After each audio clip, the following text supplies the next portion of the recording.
va très bien, donc heureux de vous accueillir. On va pouvoir commencer le petit talk. Donc c'est l'adoption du Trunk-Based Development chez Indy, du chêne Sequoia. Alors, la slide pour me faire un petit rappel, sinon j'oublie toujours de me présenter. Donc moi je m'appelle Koenig Romain, je suis cofondateur chez Indy.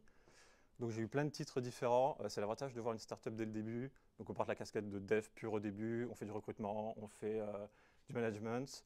Et en ce moment, j'ai plus une casquette VP technologie où je suis sur la partie architecture de l'application. Et donc je m'occupe de choses comme le trunk-based development ou des parties pure dev sur l'app.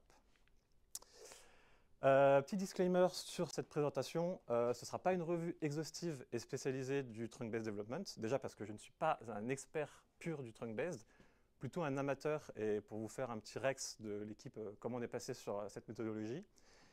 Et donc voilà, c'est ce que j'ai dit après, donc une petite présentation de comment on a fait. Quels sont les objectifs qu'on va avoir, et celle, oula, j'ai pas vu que... et celle du trunk-based, ça va être de merger des petites PR souvent et rapidement, et de ne pas être tenté d'en faire des grosses. Alors je sais, c'est 2 fois la même chose, mais c'est histoire de bien enfoncer le clou et de bien faire passer le message. Quels sont les enjeux? Pourquoi on fait ça? Pourquoi c'est important? Il y a la sacro-sainte scalabilité. Est-ce que c'est vraiment inéluctable que sur les teams qui grossissent, et surtout celles qui grossissent rapidement, on va perdre de l'efficacité par dev? C'est une question que se posent pas mal de fondateurs, c'est pourquoi on n'arrive pas, maintenant qu'on est 20, qu'on est 30, à faire comme à l'époque, quand on était 2, quand on était 3, que c'était simple. Donc on va voir, donc c'est des enjeux comme ça. Il y a aussi une expérience de développeur, un peu dans la pratique de tous les jours, sur le branching model, je vais expliquer ce que c'est après, comment vous faites vos branches, comment vous faites vos merges, comment vous faites vos commits, etc. Voilà. Et donc vous allez voir que ça demande aussi quand même pas mal de choses pour mettre en place, c'est un certain coût à mettre en place, mais je pense que ça vaut le coup de le payer. Des pain points, pour que ça vous parle un petit peu plus, je pense que c'est des choses que vous connaissez. Donc il y a des allers-retours sur les longues PR, donc si vous avez déjà eu, je pense que tout le monde en a eu, tout le monde en a fait aussi. Beaucoup d'allers-retours, il y a des commentaires, on va modifier. Quand on modifie, après, il faut faire vérifier les tests, peut-être il faut repinguer la personne, et puis il faudra refaire une recette à la main, et vous reprenez une modif, et tout le cycle recommence. Et donc c'est plus dur de l'émerger. Ça crée une certaine charge mentale, parce que vous avez fait énormément de modifications qui est là un peu en attente, et vous avez envie que ça passe dans la branche principale pour pouvoir passer à autre chose. Si vous faites une pause, vous partez en vacances et que vous revenez, ça peut être parfois très difficile de le reprendre. Moi, ça m'est déjà arrivé de les couper complètement et de recommencer à zéro. Ça fait du travail perdu. Des mauvaises reviews. Alors, pourquoi je dis qu'il peut y avoir des mauvaises reviews? Bah, on est tous humains et quand on se prend une PR de 1000 lignes à lire, on va sûrement se focaliser sur des choses comme la syntaxe. Ah, mais là, t'as pas un petit problème de linter, plutôt que d'essayer de contester ou de challenger plutôt. C'était quoi l'intention métier, l'intention produit qu'on voulait mettre dans la PR? Parce qu'à la base, c'est ça, quand on écrit du code, c'est pour aller modifier un produit. Et souvent, c'est plus intéressant de se parler à un high level, type bah, qu'est-ce que tu es en train de faire, pourquoi tu es en train de le faire, est-ce que c'est pertinent, que dire ah bah là, je pense que tu peux optimiser un tour de cycle, chose que j'ai jamais dit sur une PR. Donc voilà, dev qui traîne des pieds, ça peut stresser à la MEP. Donc si vous avez fait une refonte, voilà, vous avez changé votre base de données. Je pense que j'ai jamais vu le cas, mais si vous essayez de faire une énorme PR et que vous essayez de la merger, vous allez stresser avant de le faire. Et donc il y a des jours, vous allez être, c'est pas every day is the same. On merge des petits commits les uns après les autres. Alors, bon, je pense que vous connaissez tous, donc je passe très rapidement dessus, mais c'est juste au cas où. Donc on va parler de Git et on va parler de branching model. Donc qu'est-ce que c'est que Git? Vous connaissez tous. C'est un des, pour ma part, je pense, un des meilleurs logiciels qui a été inventé et qui a été donné à la communauté. Donc ça nous permet de nous organiser entre nous. Et le branching model, bah, c'est comment dans une entreprise ou dans une équipe ou un groupe, on va s'organiser pour faire des branches Git. Donc on parle de master, trunk ou main. Je ne vais pas arrêter de les inverser durant la presse, mais c'est la même chose, trunk, master, main. Pour qu'on puisse avoir une efficacité à 10, 20, 30, 100 personnes et éviter de se marcher sur les pieds constamment, quoi. Nous, pour info, avant, on était sur le GitHub Flow, donc je repasserai un petit peu dessus après. Et bon, il y a différents types de modèles qui existent, je ne les ai pas tous mis. Et le but, là, c'est de passer en trunk-based development.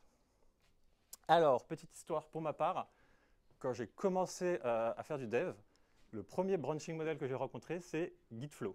Donc Gitflow, c'est quelque chose qui ressemble à ça. Je ne rentrerai pas dans les détails des branches et de qui merge dans qui, mais c'était juste pour vous envoyer un peu le schéma.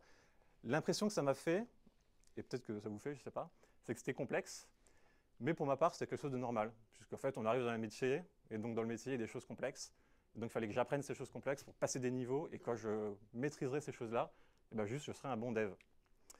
Sauf qu'en vrai, aujourd'hui, bah, c'est plus trop ma pensée. Déjà, j'ai compris une chose, c'est que mon cerveau, il n'était pas sur une porte ascendante, plutôt l'inverse, sur une porte descendante. Donc les choses complexes, en fait, ça reste complexe, et on galère dessus tout le temps. Donc maintenant, ce que je privilégie, c'est la simplicité. Donc déjà, Indy en 2022, sur quel modèle on était? On était sur un GitHub Flow à notre sauce. Donc comment ça fonctionne GitHub Flow, sans genre trop dans les détails? Bon, déjà, on a quelque chose d'un petit peu plus simple. On va juste pouvoir tirer une branche, faire des petits commits, pouvoir travailler dessus, récupérer nos commentaires. Et normalement, on est censé faire une release en production de la branche. Donc là, il faut quand même avoir un peu de courage, quoi. Donc chose que nous n'avions pas. Donc on avait plutôt une variante où on disait, on va d'abord merger et on va mettre master en production. Donc nous, c'est notre modèle. Et vous allez voir que finalement, de l'extérieur, ça ressemble déjà un peu du trunk-based development sur ce que je vais présenter après. Sauf qu'il y a des choses qu'on ne mettait pas en place. Il y avait certaines règles, c'est ce que j'appelle un peu des key enablers, pour pouvoir promouvoir le trunk-based development, qu'on n'avait pas. C'est juste qu'on n'avait pas de fort opinion dessus. Mais si on ne les a pas, en fait, ce n'est pas du vrai trunk-based development. Et à un moment, moi, j'avais donc un peu des devs en interne qui commençaient à me remonter, me disaient, mais moi, j'aimerais bien qu'on passe en trunk-based development. Moi, je ne savais pas trop pourquoi, dont un de nos techs que j'appelle Gourou. Donc, il m'a passé son bouquin du trunk-based, que je vous donnerai en fin de presse, et j'ai pu le lire, et j'ai pu m'auto-convaincre, et après me dire, OK, je vais porter ça, et je vais le porter dans la team. Avant de vous dire comment je l'ai porté dans la team, je vais plutôt vous parler vite fait quand même de ce que c'est que le trunk-based development, c'est quoi ce que j'appelle les key enablers et comment ça fonctionne. Donc rapidement, les principes et trois points que je trouve centraux de mon point de vue. Il y a certains points que je vais même pas discuter, sinon la presse serait beaucoup trop longue et on se situe ici. Donc c'est au niveau du code et juste après avant le continuous integration. Ça se chevauche un peu, mais ça c'est encore tout un autre sujet qui serait d'ailleurs hyper intéressant à discuter. Alors, le voici, le graphique du trunk-based development. Donc, je vais présenter, il y a différentes façons de le faire. Là, il y a quelques petites variantes qui sont déjà représentées, mais le principe, c'est ça. C'est une seule branche, un seul tronc qui va de manière directionnelle, où tous les développeurs vont travailler au plus proche de ce modèle commun, de ce code commun. Il y a plusieurs façons de faire. On peut committer directement sur master, je vais revenir dessus. On peut faire plein de petites branches et on peut avoir différentes méthodes pour faire des releases et de la mise en production. C'est ce que je viens de dire, plusieurs modèles. Donc je vous promets, il n'y aura pas trop de graphes comme ça, mais là c'est juste pour présenter. Donc c'est quoi le quotidien d'un développeur?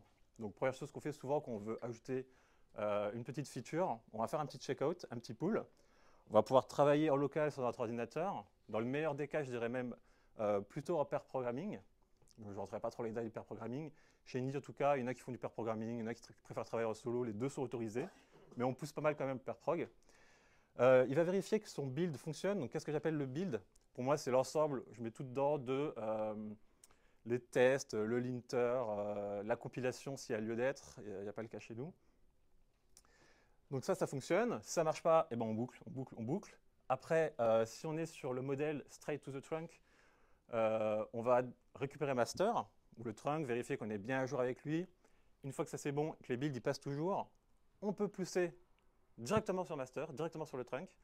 Là, les autres développeurs, ils peuvent déjà commencer à récupérer votre travail si besoin, être à jour et continuer. Il y a des petites variantes en fonction des équipes, mais à partir de là, si la CI, donc Continuous Integration, donc par exemple, c'est les tests qui vont tourner sur un serveur à côté, ils passent, et ben on va pouvoir continuer, aller en Continuous Deployment, aller en prod.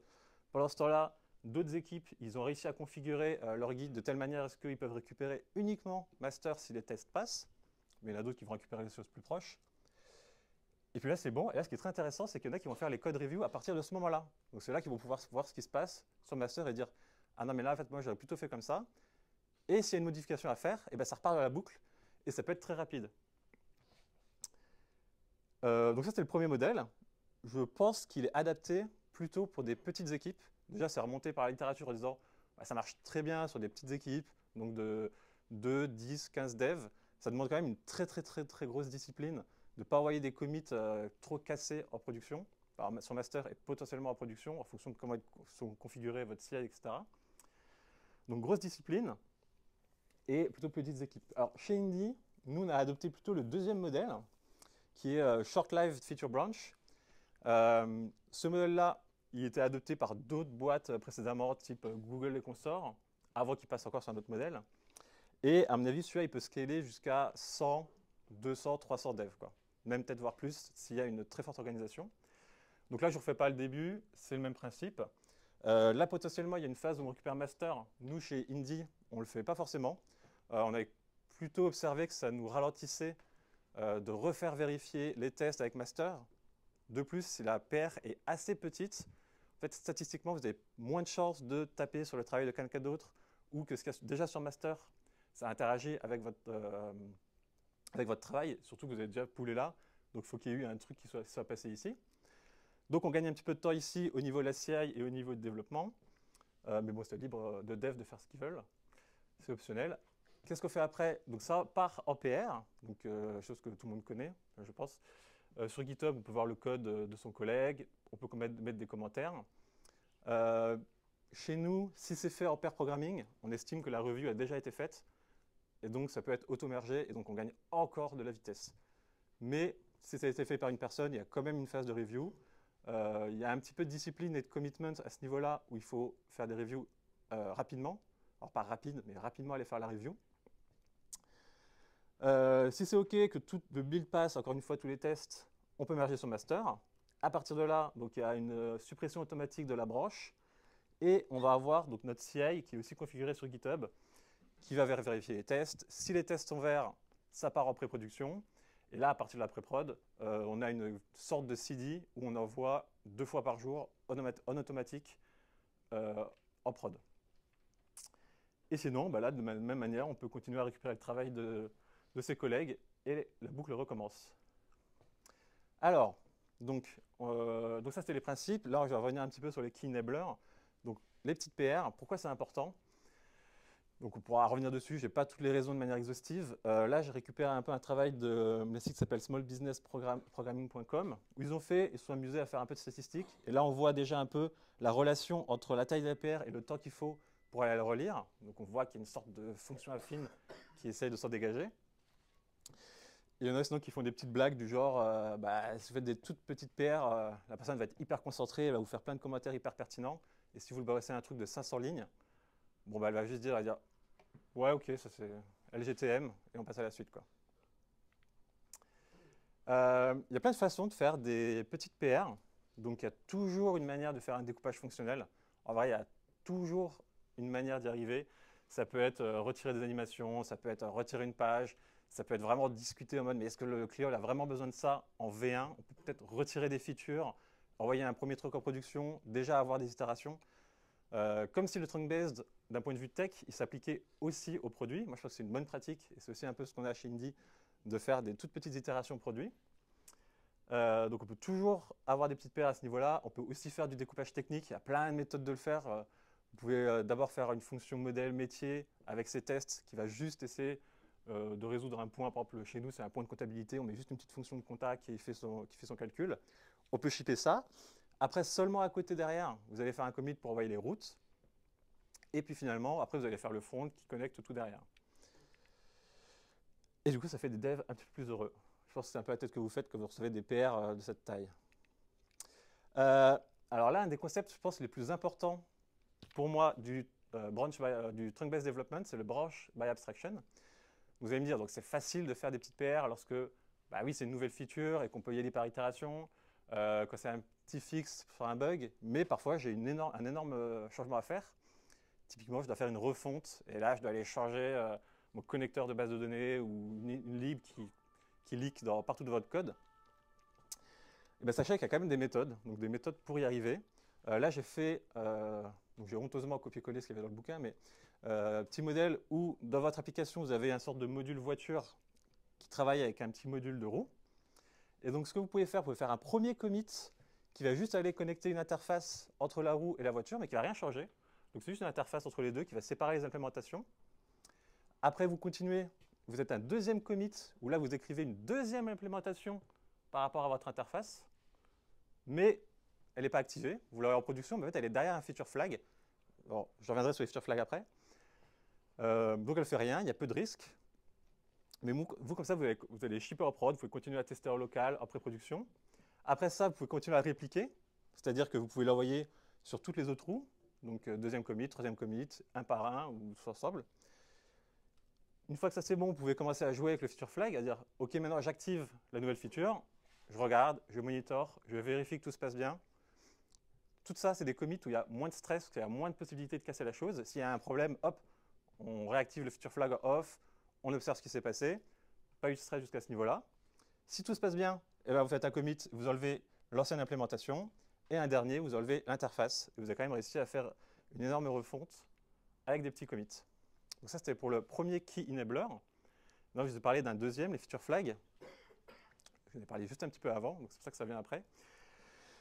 Donc les feature flags, c'est quelque chose de fantastique, parce que ça permet le branch by abstraction. C'est intéressant de les différencier, donc je vous ai mis là parce que la littérature les différencie bien. Alors, il y en a qui sont faits au moment du build de l'application, donc ça c'était plus pour les applications desktop que celles qui sont dans le web. Mais donc c'est fait au moment du build et ça peut changer un peu le comportement de l'application en fonction de ce que préfère l'utilisateur.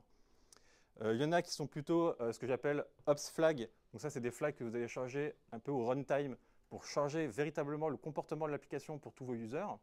Par exemple, il y avait des sites de e-commerce qui, pendant le Black Friday, ils avaient un feature flag comme ça, qui activaient et ça enlevait un peu toutes les fioritures du site.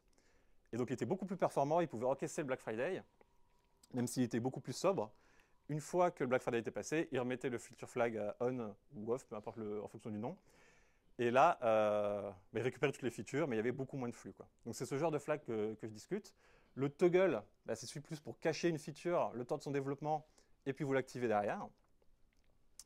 Alors, je n'ai pas tout sur le graphique ici, mais c'est intéressant parce qu'on peut même se faire un petit graphe et les placer comme ça en 2D. Donc, en fonction un peu de leur longévité et comment ils changent. Donc, le build flag qui sont par là, le toggle qui sont faits le temps de la feature, mais ils ne sont pas censés rester beaucoup plus longtemps. On va voir pourquoi après. Et les ops flags qui, eux, pour le coup, restent ad vitam aeternam parce que le Black Friday, par exemple, ça revient chaque année, donc on les garde. Et il y en a même certains qui existent encore plus loin, ceux qui changent, par exemple, chaque requête. Ça peut être des flags pour l'A/B testing, ce genre de choses. Quelques petits exemples. Donc, c'est des exemples que j'ai pris de chez nous, mais que j'ai un peu renommés. Donc, on avait un qui est un flag pour contrôler un peu une API. Donc, il y a un mode on, un mode off et un mode bottleneck qui permet d'utiliser une pile pour pouvoir passer sous un rate limit. Sinon, on se prenait des erreurs, ce genre de choses. Donc, nous, ça nous permet de l'activer un petit peu en fonction de ce qui se passe. Le send télétransmission, donc ça pour la petite histoire. Donc nous, chez Indy, on fait comptabilité et déclaration. On envoie des liasses fiscales de nos clients vers le site des impôts. Mais alors la petite blague du site des impôts, c'est qu'en pleine période de la clôture fiscale, donc là c'est vraiment le plus important où on envoie le maximum de liasses fiscales, où tout le monde est hyper stressé, il y a un moment, il coupe la réception des liasses fiscales. Parce qu'il dit, bah ouais, nous on change de millésime de notre côté, et donc il coupe tout. Et donc nous, la première année, on s'était fait avoir, on envoyait des liasses fiscales et ils ne les recevaient pas. Donc maintenant, ce qu'on fait, c'est qu'on a un petit flag qui, pareil, nous permet de dire, oh bah là, ils sont en mode maintenance, donc on passe le flag off, on va tout mettre dans une pile, et ça dure plusieurs jours, plusieurs semaines. Et à la fin, on met on, et là, on dépile tout, on envoie les liasses fiscales. Donc typiquement, un pur ops flag, pareil, tu vois, ops flag. Et là, là c'est l'exemple typique d'un toggle flag où on veut faire une feature, on la cache et on l'active. Alors, je disais que c'était fantastique les feature flags, mais il y a des problèmes. Ça peut être une sorte de piège à dette technique aussi. En effet, les feature flags, ça ramène de la complexité. C'est souvent des conditions, des if. On va rentrer dans un cas, on va rentrer dans un autre. Alors déjà, ça met de la complexité d'un point de vue mental pour le dev qui va dire « Attends, mais là, c'est actif, c'est pas actif ». En plus, en général, il n'en sait rien de c'est quoi la valeur par défaut du flag. Est-ce qu'en local, c'est la même valeur qu'en pré-production et qu'en production. Donc, on commence à avoir des apps qui n'ont pas tout à fait le même comportement en fonction des environnements. Donc, ça peut aussi être un enfer. Et le pire, c'est que souvent l'application elle fonctionne bien en les laissant, puisqu'au final ça marchote quand même. Donc on les oublie, après on est pris par la roadmap et puis on passe à autre chose. Et ils sont là dans le code en train de faire des ifs entre deux systèmes. Et après quand un autre développeur revient, il n'ose pas l'enlever parce qu'il dit mais moi je ne sais pas trop si je suis dans l'état 1 ou l'état 2, donc je retire le if au-dessus ou en dessous. Et on se retrouve comme ça avec des sortes d'enfer de if, etc., quoi.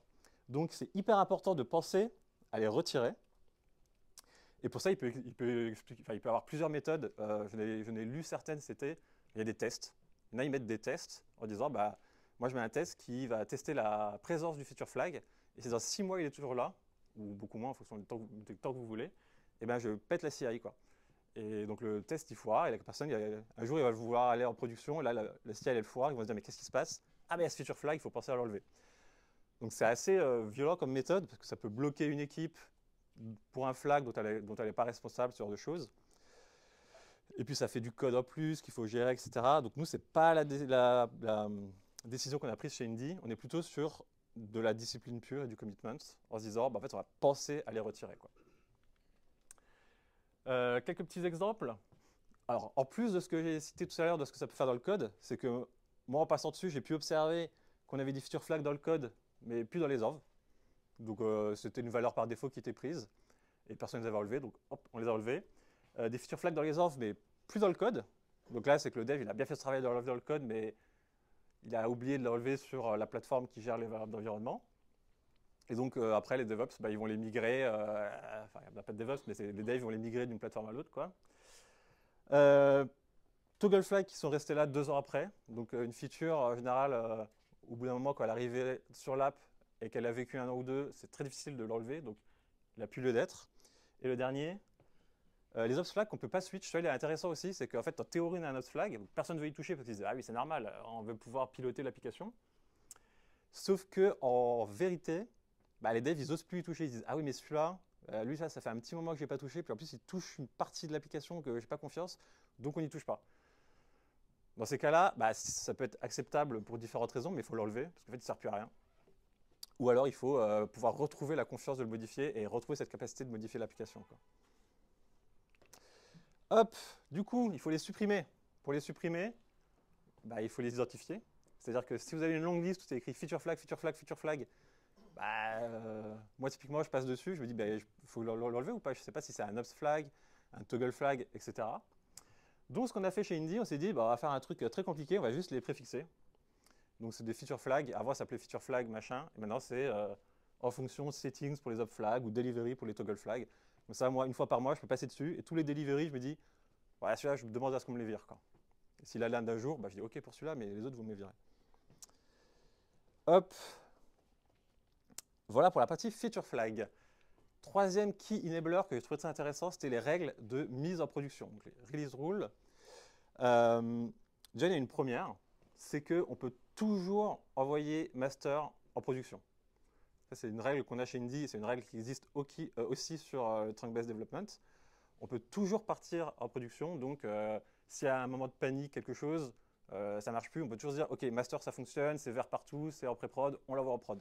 Donc ça, c'est un commitment qu'on a chez Indy et qui est donné à tous les devs de les commits que vous envoyez, ils sont bien formés et ils peuvent partir en production. Et vous savez que si vous le mergez, c'est pour partir en prod. Il n'y a pas d'histoire de ah mais là, ça va partir en pré-prod, on va tester un moment et ça va pas, on peut revenir à rien. Non.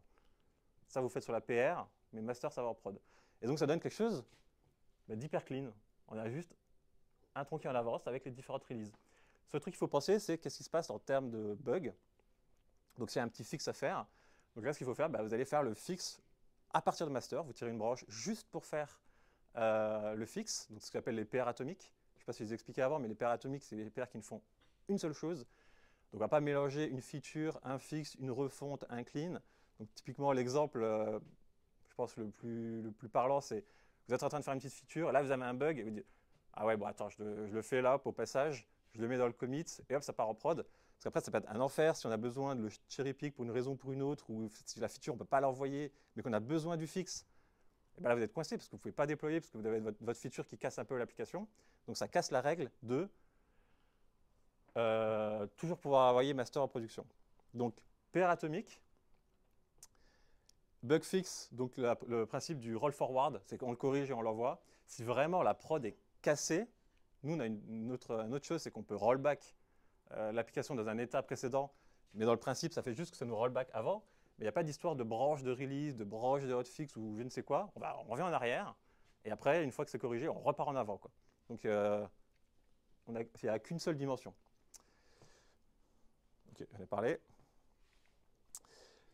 Next.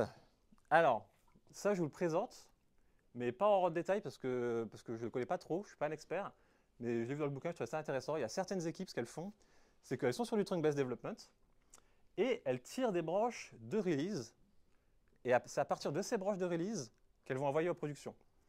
Donc je pense qu'il peut y avoir plein de raisons de vouloir faire ça, de pouvoir figer sur certains commits. Donc, à mon avis, en fonction de vos problèmes, de votre team, vous pouvez utiliser cette technique, tirer une branche et vous aurez la production. Par contre, ce qu'il faut savoir, c'est que c'est pour moi un petit peu plus tricky avec les bugs, parce que si vous faites un bug fixe, la règle, c'est de bien le faire à partir de master. Vous allez après sur votre branche de release, vous cherry pick le bug fixe, et c'est ça que vous redéployez. Parce que si vous faites le bug fixe à partir de la branche de release, ben, il y a un énorme risque de régression, puisque après le trunk il va avancer, et vous allez faire une nouvelle branche de release, et si le commit vous l'avez fait là, et ben, il y a une régression. Et le cherry pick depuis le trunk, sinon il faut y penser, c'est un peu bizarre. Donc toujours repartir depuis master, depuis le trunk. Hop. Donc on a vu 3 key enablers. On va avoir un quatrième qui pour moi c'est les tests. Donc là pour moi il y a un mot d'ordre, c'est la vitesse. Alors la vitesse des tests, c'est ultra important pour en faire des presses dessus sur le TDD et compagnie. Pour moi la vitesse du développeur, sa façon de réfléchir, elle est conditionnée par rapport à la vitesse des tests et de sa machine. La preuve, c'est qu'on utilise aussi les machines en fonction de la vitesse que nous permet, que ce soit les navigateurs Internet. Notre utilisation, elle est très liée à la vitesse.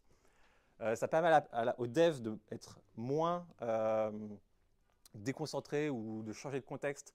Parce que pendant que les tests tournent, il y a 5 minutes, donc on passe à penser à autre chose, puis après il faut se remettre dans le code. C'est blazing fast, que vous faites tourner vos tests, vous avez directement la réponse, vous pouvez continuer à coder.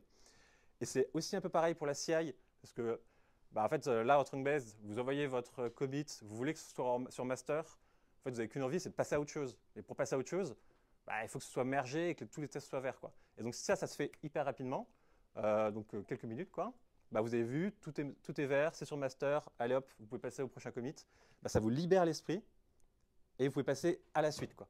Et pour moi, c'est dans ces choses-là qu'on ressent un peu la puissance du trunk-based development, comme quoi c'est pas que un branching model. Si on respecte un peu tous ces key enablers, vous allez plus dans cette façon de réagir et de penser, de se dire, je fais un truc, c'est fait. Je passe à la suite, c'est un truc, c'est fait. Et en vrai, en tant qu'être humain, on est quand même, je pense, plus monotage sur ces choses-là, les tâches qui demandent beaucoup de concentration. Et je vous laisse avec une petite quote de Linus Torvald. Petit fun fact, il y avait Facebook pendant les années 2000 qui avait un SLA imposé à leurs équipes pour le temps de leurs tests dans la CI. Peut-être pas en local, mais au moins dans la CI. Et ils étaient tenus que tous les commits qui partaient ils avaient une queue de review, les tests devaient tourner en moins de 10 minutes. Voilà, donc vitesse des tests, important, ils passent 3 fois dans la boucle de développement, une fois en local quand vous travaillez, dans la pull request avant que quelqu'un va venir pour faire la review. D'ailleurs, certains devs, ils attendent que les tests soient verts avant de faire la review. Ils disent, sinon, ils ne s'embêtent même pas, ils disent, ton test, il est cassé, quoi. Et ça part encore en CI pour pouvoir après être déployé en pré-production et en production. Donc 3 fois, ça remet encore une couche sur la vitesse des tests. Je vous ai fait 2 screenshots qui datent de hier, je crois. Donc nous, dans notre CI, que j'ai pris screenshot de GitHub, on voit là, on a deux tests qui passent en parallèle sur les libs et sur les apps. Et vous pouvez observer que GitHub nous facture un temps raisonnablement supérieur à ce qu'on consomme. Non, mais c'est normal, ça. Il consomme à partir de la première seconde. Voilà, c'était des petits exemples. Tout ça pourquoi? Tout ça, ça mène à quoi? C'est quoi la conclusion et là où je veux vous emmener? Et c'est pas la bonne slide. Désolé, bon, je pense que vous aurez passé le petit message subliminal. Alors, conclusion de cette partie, et après il y en a encore une autre. En essence, qu'est-ce que ça fait? Pour moi, tout ce dont on vient de parler, ça va diminuer la distance mentale que vous avez avec le travail de vos collègues. Et donc, ça va vous rapprocher sur quelque chose de plus proche et de pouvoir mieux itérer et être plus rapide. Et éviter de faire des PR et de partir un peu en live pendant 2 semaines, essayer de merger et de voir qu'en fait, vous n'êtes plus à jour ou que c'est même plus le problème en ce moment et de perdre 2 semaines de travail, quoi. Donc voilà ce que je dis en dessous, moins d'échecs, des reviews plus pratiques, même des recettes, et sans doute aussi une meilleure confiance. Comme je disais, avec la technique du branch by abstraction, c'est beaucoup plus facile de dire ok ça part en prod, je passe à la suite, ça part en prod, plutôt que de se dire là j'ai un méga truc qui va changer la façon dont on se connecte à la base de données et il faut que je le mette maintenant, quoi. Voilà, donc ça, pour moi, à la fin de la littérature, donc du bouquin que j'ai pu lire sur le sujet, j'étais en mode, ok, c'est la façon de faire, je vais essayer de le porter dans la team. Donc comment essayer de l'intégrer dans une équipe? Donc je ne vais pas prétendre que j'ai fait un énorme changement d'habitude ou de comportement, parce que comme je vous l'ai dit tout à l'heure, on était déjà sur du GitHub Flow, on mettait déjà master en production tout le temps, il y avait déjà la règle du commitment de dire on ne casse pas un master quoi qu'il arrive. Mais on n'avait pas encore les petites rules sur les PR courts, sur le temps de... On a beaucoup travaillé sur la vitesse des tests. Avant, c'était assez lent. On a fait un gros effort sur la vitesse des tests et ça a pas mal permis de rentrer vraiment dans le trunk-based development. Alors déjà, une façon assez facile, c'est juste de dire non à toutes les PR qui sont trop grosses. Parce que d'une manière ou d'une autre, vous mettez une contrainte et du coup, les gens ils vont pouvoir s'adapter. Et alors, quelque part, ils vont bien pouvoir faire des petites PR, quoi. Une autre façon de faire, donc là je vous présente une autre façon de faire chez Indy pour pouvoir faire évoluer l'organisation de l'architecture. Donc on a adopté ce qu'on appelle les ADR, donc Architecture Decision Record, où en gros on va juste enregistrer toutes nos décisions d'architecture, mais c'est aussi sur un petit repo GitHub qui les enregistre et qui permet à tout le monde de les lire et qui a un peu de transparence. Si vous voulez faire évoluer quelque chose chez Indy, vous allez juste ouvrir une PR sur ce repo et dire voilà, moi j'ai constaté un problème, je pense que ça nous pose problème pour telle et telle raison. Donc vous exposez le problème et les enjeux, et vous dites, bah, moi j'ai une solution et c'est ça. Et comme c'est un format Git, format GitHub, et que dont les devs ils ont l'habitude, et bah, ils vont venir interagir sur votre PR en disant, non mais moi là, ton argument là, j'y crois pas, etc. Et ça peut partir de tous les sens, ça fait une énorme phase de divergence, où tout le monde va partir un peu de tous les sens, on va essayer de terminer un peu tous les différents threads, tous les différents débats qu'il y a sur la PR, reconverger, et finalement, soit à la fin décider, ok, c'était une bonne idée, et on merge la PR, et donc ça devient une règle, ça devient une ADR, donc c'est une nouvelle décision d'architecture chez Indy, et les gens doivent la respecter. Ou on le close, et bah, c'est très intéressant, on a bien discuté, on a tous appris sur un sujet, mais finalement ce ne sera pas la règle qui sera prise chez Indy. Donc nous, c'est notre façon de faire, ça permet d'avoir pas mal de transparence, ça permet que tout le monde puisse participer, tout est à l'écrit, donc même si vous n'êtes pas dans la réunion, vous pouvez venir interagir 2 jours après, etc. Et moi, j'ai juste pour mission de tenir les conversations, les faire avancer, les faire aboutir. Donc moi, ce que je me suis dit, c'est que je vais faire une RFD. Et je vais dire, bah, écoutez, tout ce que je vous ai dit là et tout ce que j'ai pu lire dans le bouquin, j'aurais fait une méga PR en disant, maintenant, on va adopter le trunk-based development, et ça se passe comme ça. Et bien, ça ne s'est pas passé comme ça. Il y a eu plein de débats à tous les sens. J'ai vu que j'arrivais pas à aboutir parce que c'était trop compliqué. En fait, je suis tombé dans tous les travers de la grosse PR, même si ce n'était pas du code, et qu'en fait, c'était juste une interaction entre êtres humains, de se dire, bah non, non, nous, on va faire comme ça. Et ben, j'ai eu tous les défauts que je voulais un peu contrer. Et du coup, ce que je me suis dit, c'est que je vais aller utiliser la ruse. Et, et on va splitter la PR en plein de petites PR. Et tous les points que je vous ai cités précédemment, donc les petites branches, c'était une RFD. La feature flag, c'était une RFD, etc. Et ça s'est passé. Parce qu'on a pu discuter sur un point précis. Ceux qui n'aimaient pas, ils disent « Ouais, mais là, tes préfixes, ça me saoule, on va faire plutôt comme ça, comme ci, comme ça. » Mais in fine, on trouvait une solution. Et on s'est mis d'accord. Et c'est passé. Deuxième façon de faire. Troisième façon de faire, chez Indy, on a ce qu'on appelle les goûters du code. Donc tous les vendredis après-midi de 14h à 15h, on a des petites discussions informelles entre nous, ça peut être de n'importe quel sujet. Donc moi j'ai toujours des sujets un peu corpo comme ça, et les autres ils peuvent parfois partir en live. C'est comme des meet-up, mais chez nous, quoi. Et donc là, ça permettait de rentrer en profondeur sur un sujet, sans pression, en disant mais ça vous en pensez quoi, et on pourrait faire comme ci, on pourrait faire comme ça. Et là on parle avec un petit cookie, quoi. Et donc c'est une autre façon de faire rentrer un peu. Là c'était plus pour la partie répétition, répétition, répétition. Parce que même si vous avez adopté quelque chose de nouveau, il faut encore le répéter 100 fois pour que ça rentre dans la tête de tout le monde, pour être sûr que tout le monde l'applique. C'est pas de la mauvaise volonté, hein, mais c'est juste qu'il faut répéter, quoi. Des petits exemples. Est-ce que je suis court? Non, c'est bon. Des petits exemples. Donc j'ai réussi à récupérer le time médian des PR chez Indy en ce moment. Donc là on est à 2 heures. Donc, je suis premier à constater ça. Je dis, oh, c'est pas mal.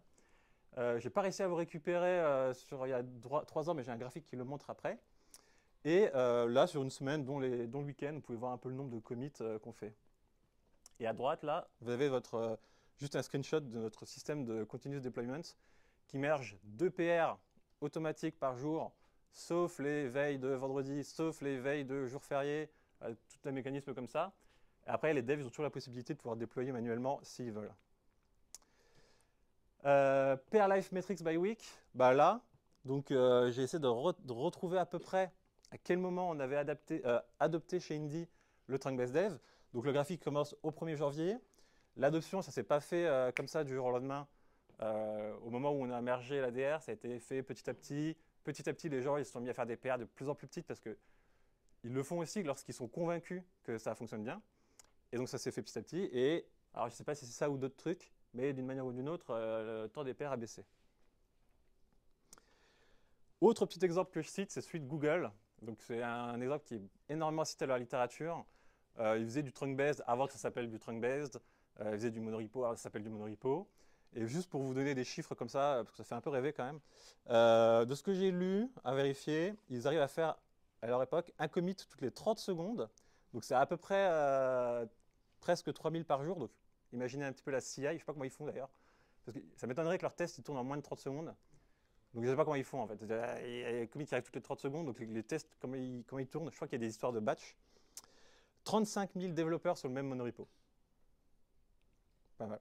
Alors, je pense que pour faire du trunk base, apparemment la barre est set assez haut pour dire qu'il y a une grosse scalabilité. Et alors eux, ils sont sur la version, le modèle que je ne vous ai pas présenté. Alors je ne vous l'ai pas présenté parce que je ne le maîtrise pas et je ne le connais pas assez bien. Mais il y a un troisième modèle qui s'appelle, je crois, Continuous Review. Et donc là, eh ben, je ne sais pas, je vous inviterai à aller lire le bouquin. Mais moi, j'ai essayé de lire. Je dis, bah, je ne vais pas vous le dire parce que je vais raconter des conneries. Mais de ce que je comprends, ils envoient des commits, ça part dans une sorte de queue où là, il y a des gens qui font des reviews.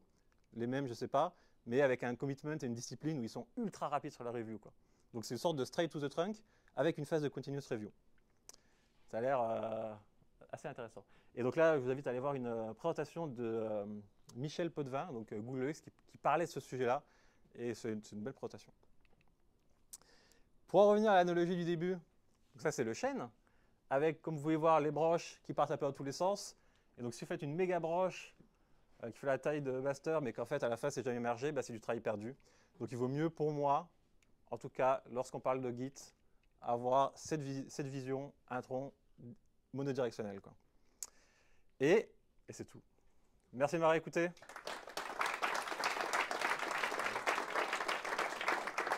Et je vous invite à lire ce bouquin qui est disponible gratuitement sur Internet, qui parle de tous ces sujets-là un peu plus en profondeur. Du coup, question. Je crois qu'il y a un micro, machin. Est-ce qu'il y a des questions?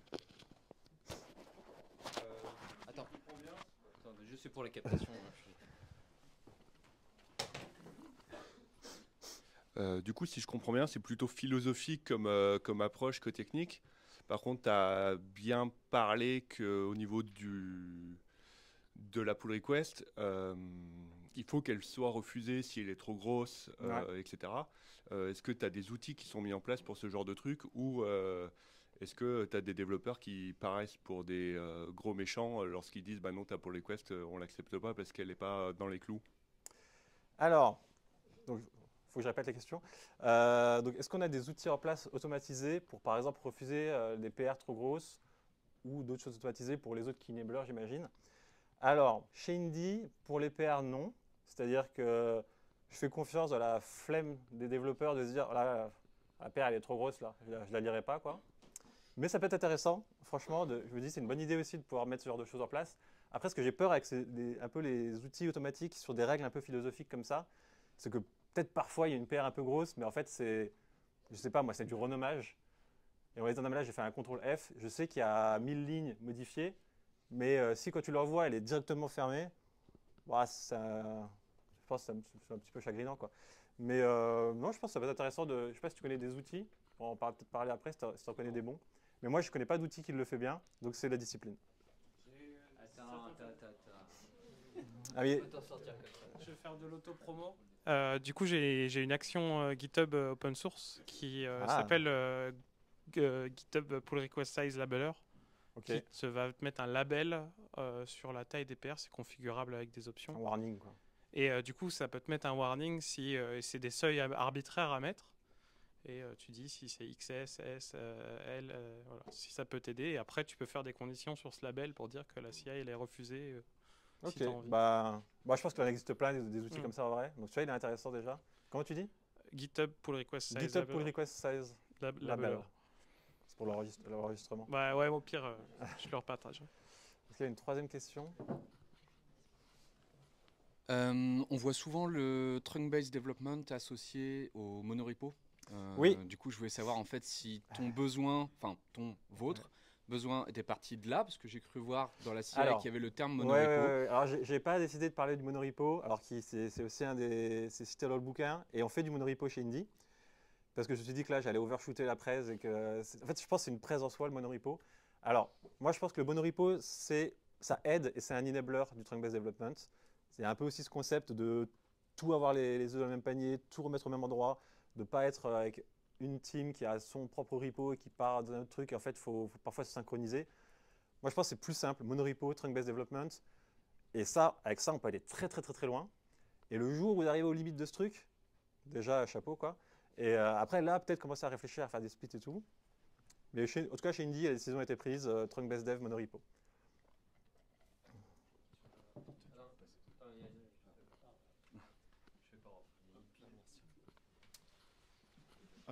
Du coup, c'est une question peut-être un peu naïve et comment dire, utopiste, étant donné que je suis encore en études. Mais du coup, je me demandais pourquoi c'était pas la norme, entre guillemets, cette manière de coder, de développer, de push et de s'organiser sur Git.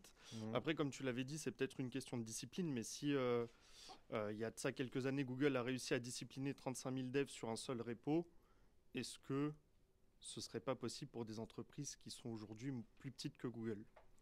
Alors, bonne question. La question est, pourquoi ce n'est pas la norme dans l'industrie? Surtout si Google l'a fait et l'a montré. Alors, déjà, j'en sais pas grand-chose. Je vais essayer de donner un avis. Moi, mon avis, c'est que au final, au début, il n'y avait rien. Et il fallait bien commencer à s'organiser. Moi, ça ne m'étonne pas de voir des choses comme le Git Flow, où c'est normé, c'est normal. Ça, c'est la PR, tu la prends, tu la releases. Peut-être qu'il y avait aussi des contraintes par le passé sur tout ce qui était logiciel plus desktop, très différent des SaaS qu'on connaît de nos jours, où il y a un petit peu ce continuous integration et deployment avec beaucoup de mises à jour et de très petites itérations. Je pense que par le passé, il y avait des contraintes différentes. Il y avait aussi des logiciels de versionnage, Git et compagnie, donc je ne connais même plus les noms, mais Subversion, etc., qui avaient des contraintes différentes. Git, il est ultra rapide et ça a permis de faire des choses aujourd'hui qu'on ne pouvait pas par le passé. Donc moi, je pense qu'il y avait des modèles avec des contraintes différentes dans un temps différent. Et puis après, même si quelqu'un aujourd'hui trouve quelque chose de formidable, il y a aussi un temps de pénétration dans l'industrie et dans la tête de tout le monde.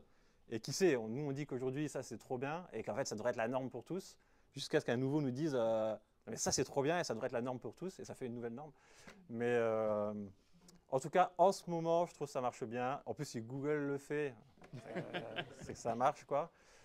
Et puis au début, ils n'avaient même pas de nom pour le nom, juste ils le faisaient. Et en fait, c'était secret. Ça, c'était marrant. C'était secret d'abord, cette façon de faire chez Google.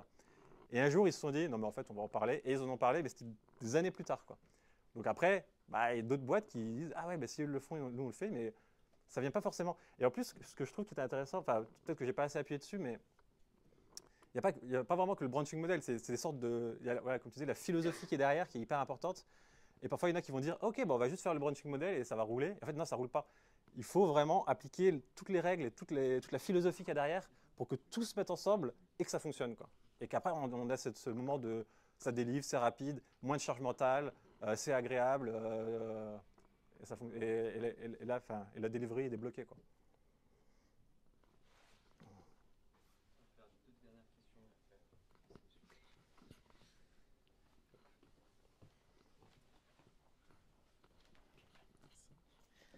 J'avais une question par rapport à, elle avait dit si on fait juste le branch model mais pas le reste, ça va se planter. Est-ce qu'il n'y a quand même pas un minimum de règles, le reste on peut s'en sortir? Pourquoi je pose cette question, c'est que moi dans mon projet, je suis pas en continuous deployment. Les tests ils mettent 15 minutes à se lancer. Et limite, il faut qu'un commit implémente une feature entière et on les chiffre à 3 semaines de développement à chaque fois. Donc c'est toujours compliqué. Comment on peut s'en sortir dans ces conditions? Alors, je suis pas sûr d'avoir compris la question. C'était, tu dis, en fait, il y a d'autres façons de faire et ça marche. Ah non, c'est plus, est-ce qu'on peut passer certains enablers? Ah, moi, bah, en fait, en vrai, ce qu'on a fait chez Indie, c'était enabler après enabler, quoi. Donc, à mon avis, tu peux les prendre un par un. Et je sais pas, c'est quoi dans ta boîte, c'était une façon de faire modifier un peu l'architecture ou de faire un peu des changements d'habitude et tout. Mais soit c'est un truc qui t'intéresse et que tu as envie de le mettre en place, euh, ou ne serait-ce que modifier ta situation actuelle sans aller vers du trunk-based development, parce que je pense que chaque enabler pris séparément peut aider l'équipe de manière entière. Bah, tu essaies de viser un truc, quoi. Tu dis, non, mais là, je vais mettre tout mon focus juste sur le fait de faire des petites PR. Et là, tu balances la sauce sur les métriques, pourquoi c'est pas bien. Tu passes. Il y a des blogs qui parlent de la taille des PR. C'est quoi la taille idéale entre le coût de transaction de ce que tu discutes avec tes collègues et le coût de transaction du code, quoi. Te concentrer sur un truc, quoi. Moi, je crois qu'on avait commencé par ça. Après, on a fait les feature flags. Et les feature flags, même, ça s'est fait en 2 fois. Au début, c'est en mode juste une règle en disant, bah, maintenant, il faut tous les supprimer. Et puis 2 semaines plus tard, quand je me suis rendu compte que je n'arrivais pas à savoir lequel fallait supprimer ou pas, j'ai dit, bon, bah non, on met des préfixes partout, quoi. Et en fait, fais du trunk based, mais pour le changement d'habitude de la boîte, quoi. Tu fais une itération après l'autre. Souvent, si tu arrives avec un truc big bang en disant, mais on va tout changer, on va faire ça, ça va être formidable, bah, les gens, ils vont pas suivre. Donc, et puis au pire, bah, tu ne seras pas sur du trunk based, mais ce sera sur un truc un peu mieux, quoi. Il faut vraiment que tu aies une conviction sur un point et que tu l'avances. Ok, merci.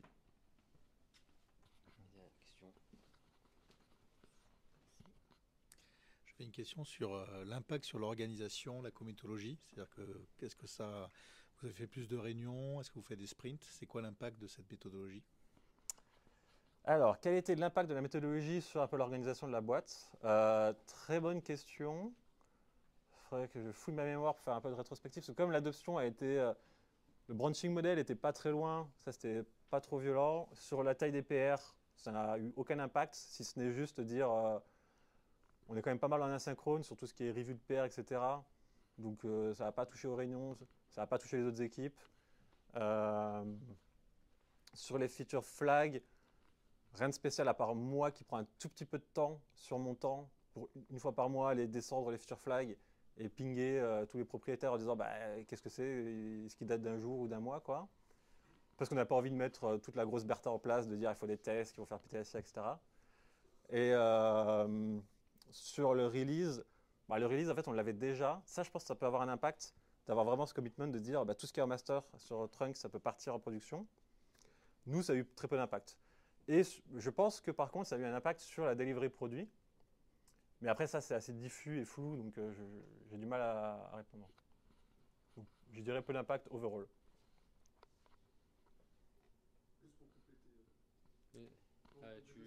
Vas-y, parce qu'il a aussi aidé. Non, non, c'est pas... ouais, je pense que le plus gros bottleneck là-dessus, c'est la code review. Où si vous mettez 2 jours à faire une code review, vous n'allez pas faire des petites branches, des petites branches pour vraiment itérer. Et votre refacto, vous allez vouloir le faire tout d'un coup, puis le passer en review pour que ce soit accepté et passer à la suivante. Alors que si vous faites le refacto vraiment itérativement, petit à petit, mais vous devez attendre 1 jour ou 2 à chaque itération pour faire votre code review, vous n'allez pas vouloir faire des petites PR. Donc c'est un peu un cercle vicieux, quoi. Vous faites des grosses PR parce que la code review ça prend du temps et donc vous avez envie de passer le plus dans un batch de code review, quoi. Et donc il y a ça, je pense qu'il a pas mal changé chez Indie, où les code review elles vont peut-être plus vite. On fait du mob, on fait du pair programming et c'est ça qui permet justement de passer très rapidement les code review. Je dirais que c'est ça. C'est vrai. Ouais, puis il y a peut-être on parle de review, on peut avoir pas mal de reviews, je pense qu'on va évoquer ce sujet après sur le tour. En tout cas, le pair et le mob, ça aide aussi. Mais c'est un autre sujet. Merci.